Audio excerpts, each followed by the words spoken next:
cofactor expansion to find the determinant of matrix A. And we're actually asked here to use two different methods to find the determinant. So in this example, I'm requesting that you use specific methods. But if I did not indicate, or if your homework or your test didn't indicate what method to use, a good technique to decide which column or which row to use is to look at where the zero is at. Zeros make for the easiest computations. So always when you're deciding which row or which column to use, they'll all work, but you really want to be easy on yourselves. These computations can get big quick, so look for the zeros. So let's go ahead. Let's look at part A here. And for part A, we want to compute the determinant using cofactor expansion across R1, across the first row. All right, so let's quickly recall our cofactor expansion here. We're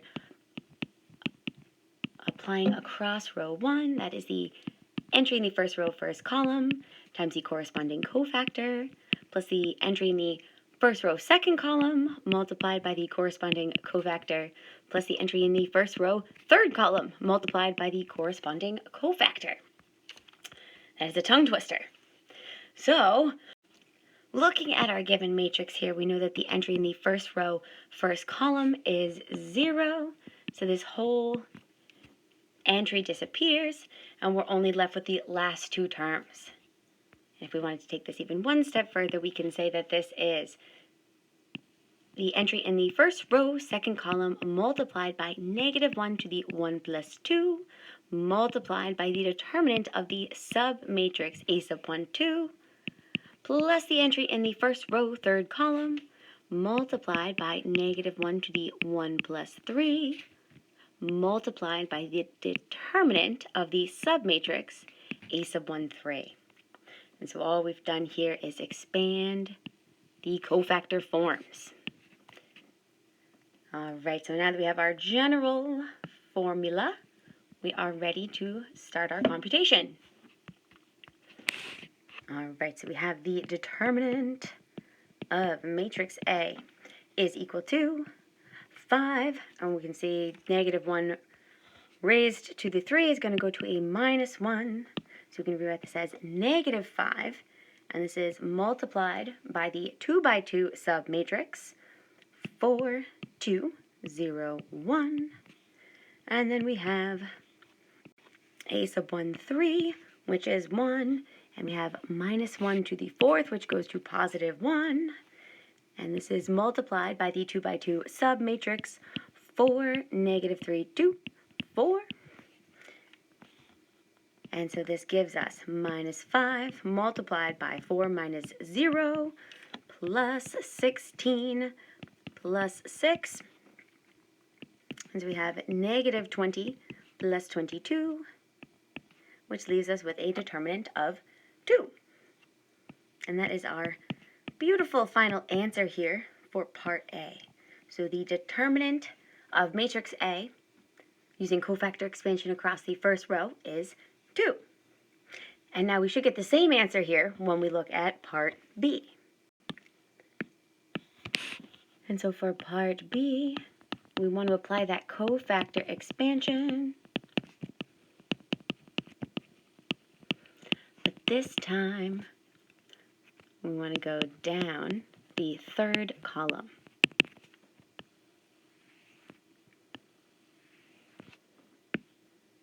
And so again, we'll start by keeping in mind our general definition.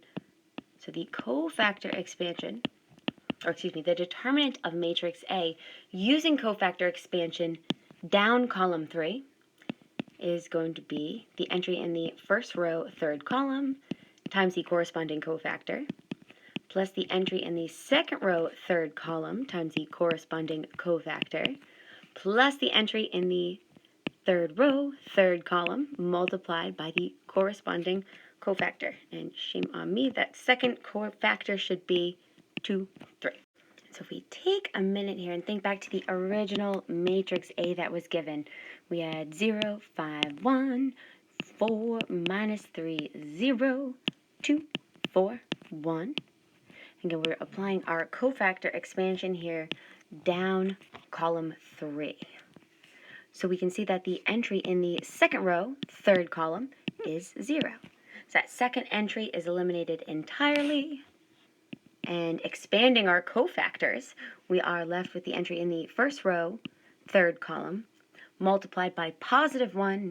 Or if you want it to be more formal, we could say that's negative 1 to the 1 plus 3, which is 4, multiplied by the determinant of the submatrix A sub 1, 3, plus the entry in the third row, third column, multiplied by negative 1 to the 3 plus 3, which is 6, times the determinant of the submatrix A sub 3, 3. And again, you don't need to include those negative 1s raised to the even powers. We know they'll be positive 1.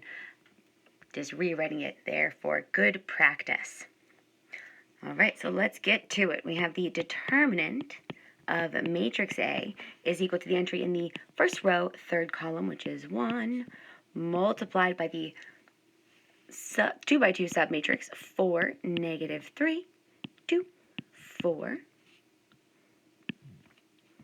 And then this is plus the entry in the third row, third column, which is also 1, multiplied by the corresponding 2 by 2 determinant, which is 0, 5, 4, negative 3. And in case you didn't see where those came from, where we got these 2 by 2 determinants, keep in mind that it's the same process as with the rows, right? So we'll think 0, 5, 1, 4, minus 3, 0, 2, 4, 1. And so we want the 2 by 2 matrix A sub 1, 3, right? So again, we highlight the entry in the first row, third column, and we delete the adjacent row and column. We do the same thing for the second matrix here. Again, if we wanted to break this down, we have 0, 5, 1, 4, minus 3, 0, 2, 4, 1. And here we are thinking about the entry in the third row, third column, and to find that 2 by 2 determinant, or that 2 by 2 submatrix, we delete the adjacent row and column. So that is where these 2 by 2 matrices are coming from. And applying our 2 by 2 definition here, this is going to be 4 times 4 is 16, minus a minus, so plus 6, plus 0 times negative 3 is 0, minus 20. And so we are left with 22 minus 20, which leaves us with 2. Which we're excited. Our answers match. Hip, hip, hooray. And there you have it. So again, I encourage you to play around with applying the cofactor expansion across rows, down different columns, but always be on the lookout for what's going to be the easiest.